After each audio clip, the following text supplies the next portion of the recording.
Dreamscape presents Listen to Me by Hannah Pittard, narrated by Exy Sands. For Andrew, without whom this story wouldn't exist.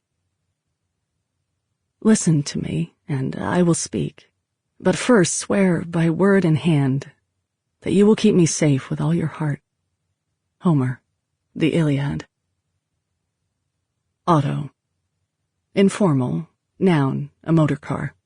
Origin late 19th century, abbreviation of automobile. Auto. Combined form, self, auto-analysis. One's own, autobiography. By oneself, automatic. By itself, automaton.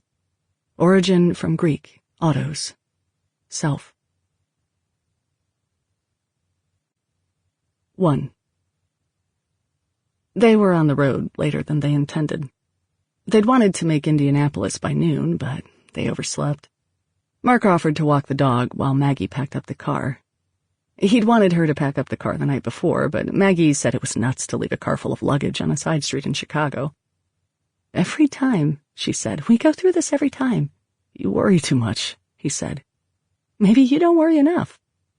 It was dark by the time they'd had this argument, and late, which meant Maggie had already won. And so, in the morning, it was Mark, as promised, who took the dog out so that Maggie could arrange the car. But downstairs, in the private entrance to their apartment, private entrance. It had taken forever, but 3 years ago they'd finally found a perfect apartment with its own perfectly private entrance, which they didn't have to share with a single other person, a fact that, to this day, continued to bring Maggie sharp, if fleeting joy. Was the week's recycling, just sitting there, at the bottom of the stairs. Mark swore he'd taken it out. Clearly, he hadn't. She put down the luggage and was about to pick up the bin to do the job herself when she saw it, a pink gold length of foil, peeking up from beneath a newspaper. She pushed the paper aside. Her heart sank.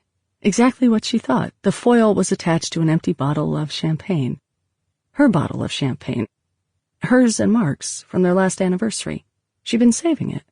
For what, she didn't know, but she'd liked looking at it every now and then where she'd stashed it above the refrigerator next to the cookbooks.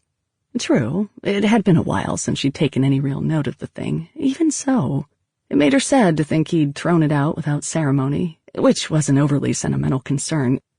Did an empty bottle really merit ceremony? But what was she going to do, suddenly become a different person? According to the Enneagram, which she'd taken on the recommendation of her therapist, former... Sample complete. Ready to continue?